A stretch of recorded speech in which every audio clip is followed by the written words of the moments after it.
Big Data Pertanian. Teman-teman sekalian, kita lanjutkan kembali sesi kita yang sebelumnya, fokus membahas tentang isu-isu pertanian di Provinsi Lampung ya. Tadi saya katakan Big Data Pertanian. Kalau Bang Budiman di pusat sana ya punya jargon bukit algoritma. Nah, di Lampung kita mencoba, walaupun namanya ya standar sih, Big Data Pertanian ya. Tapi ini adalah satu terobosan yang harus dioptimalkan. Beberapa pihak sudah memulai, tapi nampaknya belum cukup masif dan butuh support ya dari pemerintah, dari stakeholder, swasta, dari petani pada khususnya, dan kita semua lah yang peduli dengan nasib pertanian di Provinsi Lampung. Karena ketika pertanian di Provinsi Lampung ini maju, yang sejahtera juga kita teman-teman, gak hanya petaninya, kita pun sejahtera gitu. Nah, kita akan ngulik-ngulik atau membahas beberapa hal dulu, prolog ya. Teman-teman sekalian, saya jadi ingat diskusi dengan beberapa praktisi ya, dan dosen juga, akademisi. Tapi saya yang menarik adalah pertemuan saya sekitar 3 atau 4 bulan yang lalu dengan salah seorang penggerak Smart Village ya, Bang David Kurniawan. Ini beliau inisiator, penggagas gerakan mulai dari desa ya. Nah, ini kita coba jabarkan pelan-pelan ya. Jadi beliau dengan timnya ini membangun sinergi dengan, saat ini di Lampung terdata lebih dari 1.700-an desa yang bekerja sama dengan gerakan yang beliau bangun dengan timnya, dan cukup efektif gitu loh, cukup mempengaruhi lah ya, cukup berdampak kepada peningkatan ya hasil pertanian, peningkatan potensi desa, dan banyak hal lah ya. Tapi memang yang paling utama saat ini, paling tidak gerakan Smart Village atau mulai dari desa ini, kalau saya amati mereka sudah punya database, walaupun belum komprehensif, belum semua, tapi mereka sudah memulai. Jadi hasil diskusi saya dengan beliau ini keren teman-teman. Jadi bayangkan, beliau punya vision ya, punya visi bahwa nantinya di program Smart Village atau mulai dari desa ini, harapannya semua ya potensi desa ini bisa terdata, terpetakan, dan goalnya pasti terberdayakan gitu loh.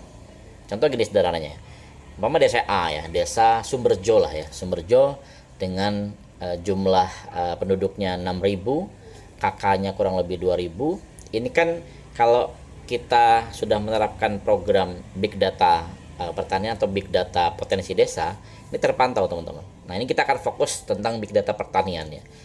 Misalkan saja di Sumberjo ini ada dari 5 juta penduduknya, 5.000 penduduknya, sorry. Ini kemudian 2.000 kakak. Katakanlah ada 1.500 kepala keluarga ya yang berprofesi sebagai petani. Petani apa saja? Palawija, sayuran, kebun, dan lain sebagainya.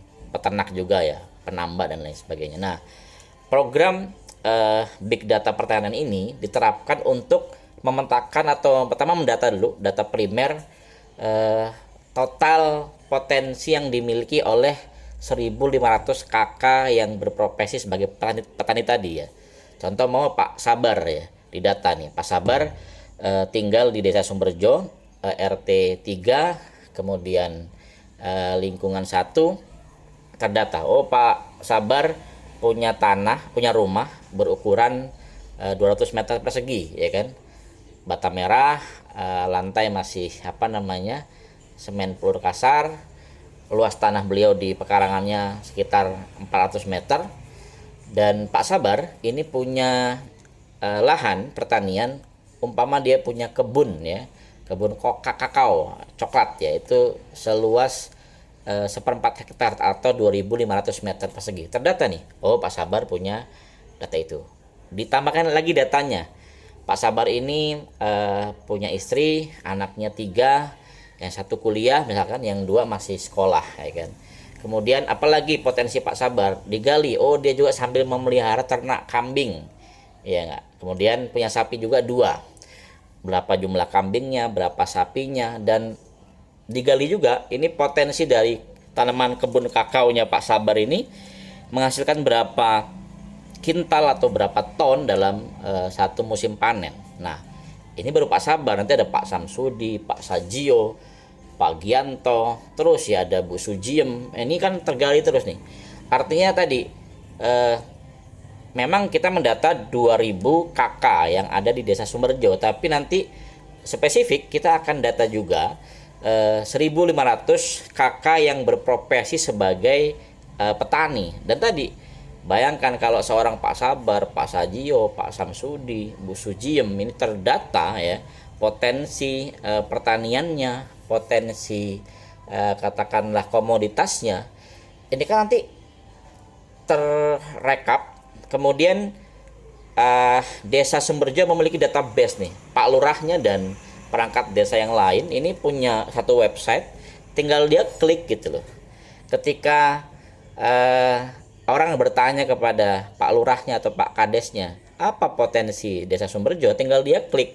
Ketika dia klik palawija, tik keluar berapa petani yang nanam palawija, ya kan, tanaman palawija. Ketika dia klik kakao, dia akan keluar tuh, oh ternyata ada 100 kakak, 100 orang warga Desa Sumberjo yang bertani kakao, ya kan.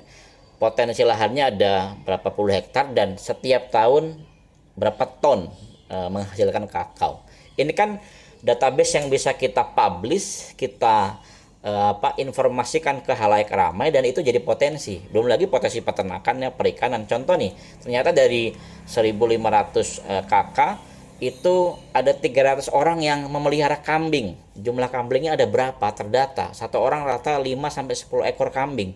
Kedata, Bos. Jadi nanti luar biasa ini kalau bisa terjadi, dan saya appreciate dan sangat excited ya dengan apa yang dilakukan Bang David Kurniawan dengan teman-temannya ya, dengan timnya di program Smart Village atau mulai dari desa.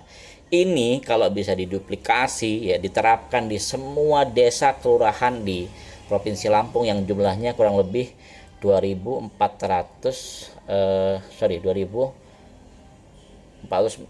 kalau nggak salah ya, kurang lebih 2600-an lah ya, 2640 desa kelurahan yang ada di Provinsi Lampung, tersebar di 229 kecamatan dan 15 kabupaten kota. Saya hafal karena saya caleg ya.